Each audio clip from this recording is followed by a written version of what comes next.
क्या अपनी माताओं, बहुओं, बेटियों सहित किसी भी मतदाता की सीसीटीवी वीडियो चुनाव आयोग को साझा करनी चाहिए क्या? चोरी पकड़े जाने के बाद आयोग तलाशी देने से भाग रहा है।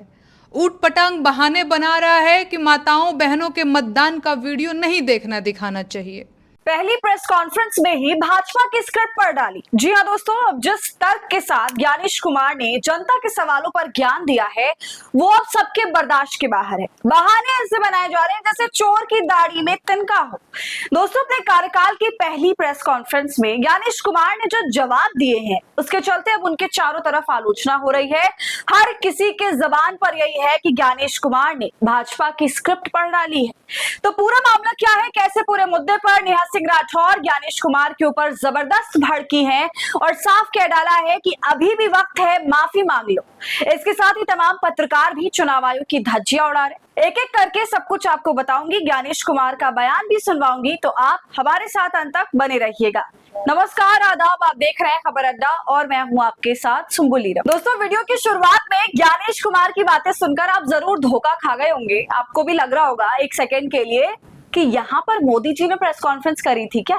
लेकिन ये मोदी जी नहीं थे, ये थे हमारे ज्ञानी ज्ञानेश, जिनको पूरे ब्रह्मांड का यहाँ पर ज्ञान है। इन्होंने फाइनली निकल करके प्रेस कॉन्फ्रेंस करी है और इनके बोलने से ऐसा लग रहा है जैसे मोदी जी बोल रहे हैं। कुछ कह नहीं सकते, हो सकता है मोदी जी का टेलीप्रॉम्प्टर उधार लाके यहाँ पर बातें करी जा रही थी। अब चीफ इलेक्शन कमिश्नर ने ये वोट चोरी के एलिगेशंस के काफी दिन बाद प्रेस कॉन्फ्रेंस करी और लोगों को लग रहा था कि शायद ये बहुत काफी बड़े बड़े जवाब इसके बीच में देंगे, बड़ी बड़ी बातें बोलेंगे। मगर दोस्तों सोचिए उन्होंने क्या कहा। इन्होंने कहा कि एफिडेविट दो, एफिडेविट दो। अगर यही मांगना था तो इसके लिए ट्वीट कर देते, अपना फर्जी फैक्ट चेक कर देते। इसके अलावा जनता के सवालों पर कि आप सीसीटीवी फुटेज क्यों मुहैया नहीं करा रहे, इस पर वो कहते हैं कि क्या हमारी बहन बेटियों की सीसीटीवी फुटेज देनी चाहिए। भाई, ये किस तरह की बेवकूफाना बात थी, ये कैसा एक अटपटा तर्क था। ज्ञानेश कुमार आईएएस अफसर रह चुके हैं, उसके बाद मंत्रालय में काम कर चुके हैं और अब मुख्य चुनाव आयुक्त हैं। इन्हें इतना नहीं पता कि ऑफिशियल सीसीटीवी फुटेज क्या होती है। ये जो रिकॉर्डिंग हुई है पूरे लोगों की, वो किसी के प्राइवेट घर की रिकॉर्डिंग नहीं है, किसी के चेंजिंग रूम की रिकॉर्डिंग नहीं है। ये एक सिंपल रिकॉर्डिंग है जिसमें लोग आ रहे हैं और वोट डाल करके जा रहे हैं। और दूसरी बात, आप ये बताइए कि आपको अगर इतनी ही माँ बहनों की चिंता थी तो आपने सीसीटीवी कैमरा ही क्यों लगवाया? आपने तमाम माओ और बहनों की सीसीटीवी फुटेज अपने पास क्यों रखी? क्या आपके पास सब कुछ सबसे ज्यादा सुरक्षित है? सिर्फ आप ही उसका सही इस्तेमाल कर सकते हो। दोस्तों, आप सभी जानते हैं कि राहुल गांधी के वोट चोरी के विस्फोटक खुलासे के बाद पूरे देश में हड़कंप मचा और भारी फजीहत के बाद चुनाव आयोग ने राहुल गांधी के सवालों का आखिरकार जवाब देने की ठानी। और आपको मैं ये बता दूं कि वो प्रेस कॉन्फ्रेंस कम, तर्कों का तमाशा ज्यादा था। ज्ञानेश जी आए, ज्ञान बघारा और चले गए। लेकिन क्या जवाब दिया? कुछ ऐसा जिसे सुन के आप हंसेंगे भी और सोचेंगे कि ये क्या है। ज्ञानेश कुमार जी का पहला तर्क ये था कि क्या हमें माँ बेटियों का सीसीटीवी वीडियो शेयर करना चाहिए? क्या अपनी माताओं, बहुओं, बेटियों सहित किसी भी मतदाता की सीसीटीवी वीडियो चुनाव आयोग को साझा करनी चाहिए क्या? सुना आपने दोस्तों, सवाल ये है कि ये कौन सा सवाल है? क्या ये वोट चोरी का मामला है? क्या राहुल गांधी ने इस सवाल को उठाया था? राहुल गांधी ने तो सिर्फ सीसीटीवी फुटेज की मांग की थी ताकि ये चेक हो सके कि कहीं डुप्लीकेट या फिर प्रॉक्सी वोटिंग तो नहीं हुई है। लेकिन ज्ञानेश जी ने इस बात को ही घुमा दिया, पूरे सवाल का मकसद ही बदल दिया, जैसे राहुल गांधी ने किसी की निजता पे हमला कर दिया हो। मतलब कि वोटिंग बूथ का फुटेज मांगना कब से महिलाओं की निजता का सवाल बन गया भाई?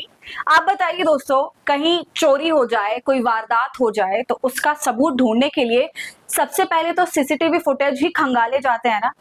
तो क्या वो किसी के निजता पर हमला हो जाता है?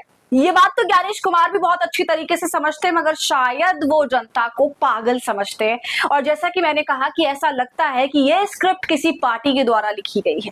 अब देखिए दोस्तों, नेहा सिंह राठौर कैसे इनकी क्लास लगा रही है। नेहा ने अपनी वीडियो साझा करी, साथ में ये भी लिखा कि चोरी पकड़े जाने के बाद आयोग तलाशी देने से भाग रहा है। क्या माताओं बहनों को वोट डालना अश्लील हरकत है? माताओं बहनों का वोट करते हुए वीडियो उपलब्ध कराने में क्या दिक्कत है? अब सुनिए नेहा क्या कुछ कह रही है। चोरी पकड़े जाने के बाद आयोग तलाशी देने से भाग रहा है। ऊट पटांग बहाने बना रहा है कि माताओं बहनों के मतदान का वीडियो नहीं देखना दिखाना चाहिए। क्या माताओं बहनों का वोट डालना अश्लील काम है? अगर अश्लील काम है तो चुनाव आयोग खुद महिलाओं को वोटिंग के लिए क्यों प्रोत्साहित करता है? मैं बार बार कह रही हूं कि अपनी गलती मान लो। माना कि आयोग हो पर इंसानी कमजोरियों से मजबूर दिख रहे हो। किसी के दबाव में चोरी करनी ही पड़ गई तो स्वीकार कर लो। इस देश की जनता का कलेजा बहुत बड़ा है। अच्छे अच्छे लुटेरों को 10-11 साल तक हंसते हुए झेल लेती है, तुम्हें भी माफ कर देगी। लेकिन इस देश की जनता को मूर्ख समझना बंद कर दो, क्योंकि जब ये खुद तलाशी लेने पर आती है तो बात सवाल जवाब से आगे बढ़ जाती है, और वो होता है जिससे हर कोई बचना चाहता है। ऐसे में अभी लोग सवाल जवाब कर रहे हैं, प्यार मोहब्बत से पूछ रहे हैं, तो चोरी का सारा बही खाता चुपचाप सामने रख दो और हाथ जोड़ लो। उन्हें तलाशी लेने पर मजबूर मत करो, और बेहतर तो यही होगा कि सरकारी गवाह बन जाओ और अपने पार्टनर्स का नाम बता दो। बाकी जैसा ठीक लगे। बांग्लादेश वालों का हश्र तो पता है ना। तो नेहा सिंह राठौर चुनाव आयोग से मुख्य चुनाव आयुक्त ज्ञानेश कुमार से ये साफ कह रही हैं कि आप माफी मांग लीजिए, बातों को घुमाइए मत।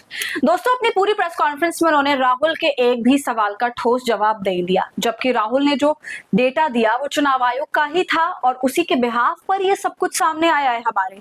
अगर उसमें गड़बड़ी थी तो आयोग को उसकी जांच करानी चाहिए थी, लेकिन उसके बजाय ज्ञानेश जी ने नैतिकता का पाठ पढ़ाया और संविधान के अपमान का राग अलापा। एक पुराने मुख्य चुनाव आयुक्त थे जो शायरी देते थे, और अब ये है कि सवालों को डॉज करके कुछ भी अटपट बोले जा रहे हैं।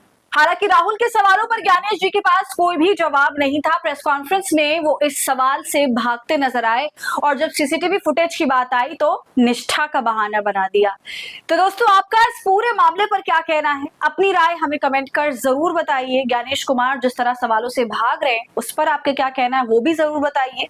वीडियो को लाइक और शेयर करें। ऐसी तमाम अपडेट्स के लिए खबर अड्डा को यूट्यूब पर सब्सक्राइब कर लें।